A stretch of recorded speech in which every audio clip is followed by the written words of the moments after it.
Tu écoutes l'épisode 165, tu n'es pas amoureuse, tu as un attachement traumatique. Avant de rentrer dans le vif du sujet, c'est la dernière semaine pour t'inscrire à mon workshop gratuit sur les 5 blessures de Lise Bourbeau, comment elles influencent tes amours et comment tu peux t'en sortir pour avoir des relations plus épanouissantes. Je te laisse le lien pour t'inscrire dans les notes de l'épisode. Cet épisode, il est vraiment pour toi si tu as le sentiment de vivre les relations intensément, avec beaucoup de hauts très hauts, et quand c'est des bas, c'est vraiment très bas. Et c'est en quelque sorte un peu ta définition que ça devrait être en amour, surtout ces hauts très hauts. Tu tombes amoureuse de bad boys, de personnes qui te font souffrir, et en gros, les gentils, ils t'ennuient, donc le fameux canard, ça t'ennuie beaucoup, ou le golden retriever de Cœur de Micho, c'est aussi pas ta tasse de thé. C'est aussi un épisode pour toi, c'est si tu ressens pas cette intensité, au début, tu penses que c'est pas la bonne personne pour toi, tu penses que tu n'es pas amoureuse, ou que c'est, si ça arrive un petit peu plus tard dans la relation, que la relation est finie. Dans cet épisode,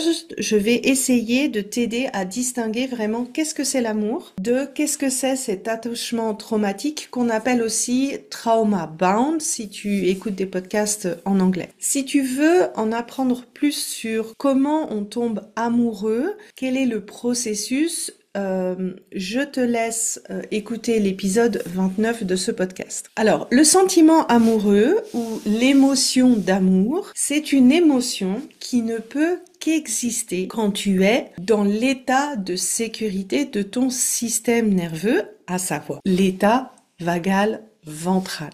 Et donc, dans cet état, il n'y a pas d'enjeu, il n'y a pas de peur, il n'y a pas d'insécurité qui vont venir nourrir ce sentiment d'amour. Au niveau des sensations corporelles, c'est une émotion qui correspond plus à une expansion, à une chaleur au niveau de ta poitrine, à un ralentissement de ta physiologie, que ce soit en termes de respiration ou en termes de pulsation cardiaque. Ça peut être doux, ça peut être aussi intense s'il y a une attraction physique en plus qui t'amène un petit peu vers l'état sympathique. Mais quand même, ce sentiment amoureux, c'est une forme de constance, de prévisible, de sûr, de permanence. C'est enveloppant sans être prenant. C'est une grosse différence. L'attachement traumatique ou le trauma bound, il naît dans un état d'insécurité de ton système nerveux, soit l'état sympathique, soit l'état dorsal, et donc il est guidé par un enjeu, une peur ou une insécurité. Après les bas, donc la grosse peur, la grosse dispute, le gros stress, qui sont venus suite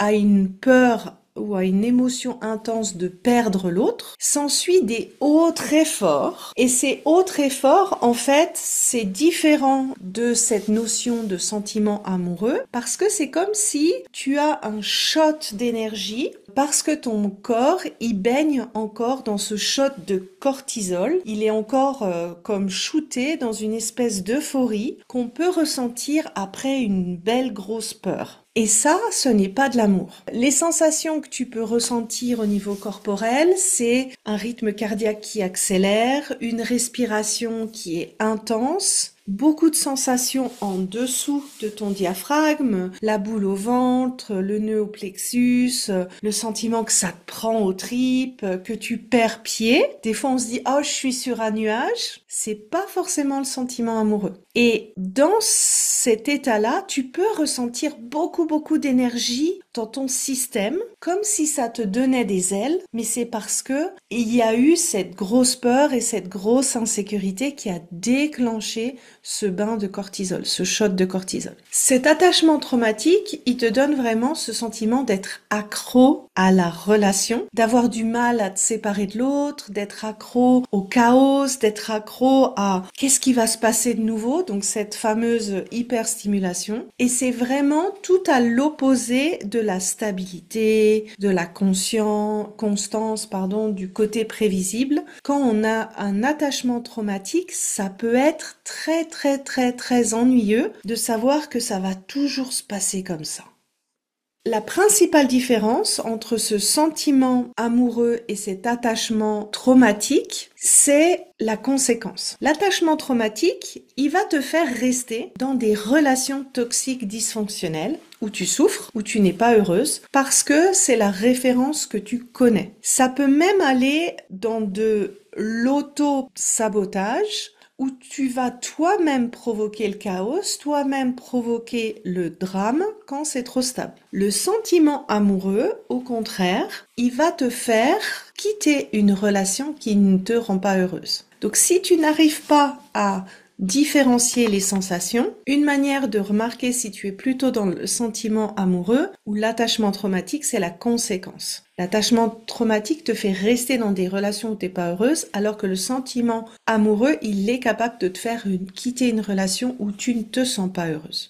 L'origine de l'attachement traumatique, eh bien, il vient clairement de la manière dont tu as été aimé dans ton enfance, qui crée en fait ton modèle d'attachement, qui constitue la référence que tu connais et qui fait que inconsciemment, tu cherches à te mettre dans des relations qui répètent les modèles que tu as appris. Si tu veux savoir comment changer ces schémas amoureux, je te laisse regarder mon webinaire gratuit que tu trouves sur mon site qui s'appelle Comment se libérer des schémas amoureux pour être heureux en amour. Tu le retrouves sur mon site sur sandykaufman.ch/fr/passé. Dans cet épisode, je vais quand même vous expliquer pour moi les 3 grandes étapes pour sortir de cet attachement traumatique ou trauma bound. La première étape, c'est d'identifier l'origine de cet attachement en identifiant tes schémas amoureux. Parce que ça va t'aider à avoir un peu une carte des endroits potentiels ou des situations potentielles où ça va se déclencher. Typiquement, les personnes qui ont un attachement traumatique, souvent le schéma de l'abus, ça c'est ce que je te parlais la semaine passée dans l'épisode 164, ou bien ont eu le sentiment d'être indésirés, de ne pas être désirés à la naissance, et où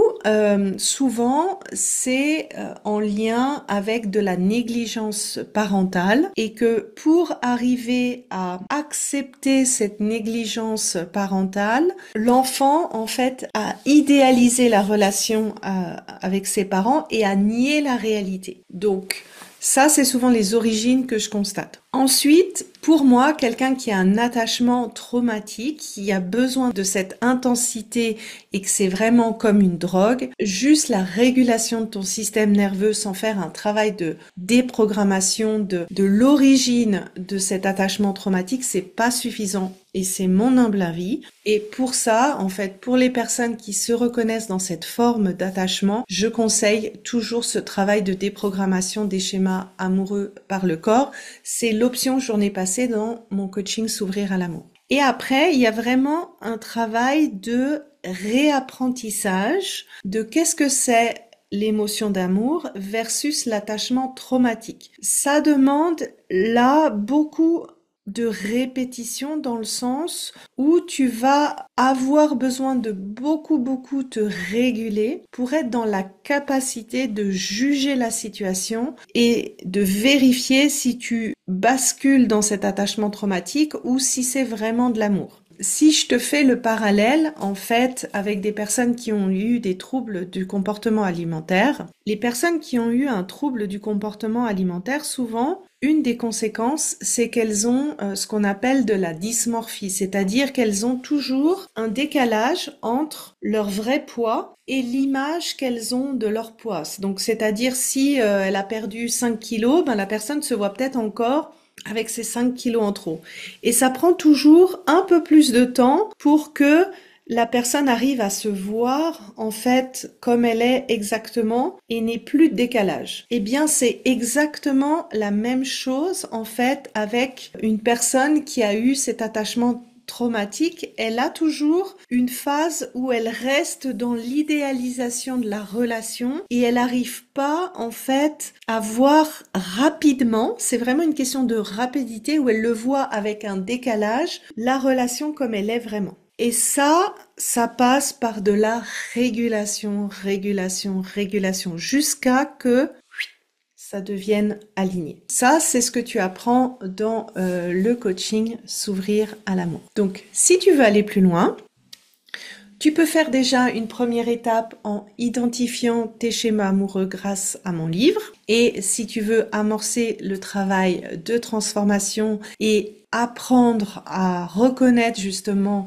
cette énergie d'amour et ne pas glisser dans des mécanismes d'attachement traumatique, eh bien, tu peux commencer le programme de coaching S'ouvrir à l'amour. Je te souhaite une bonne semaine.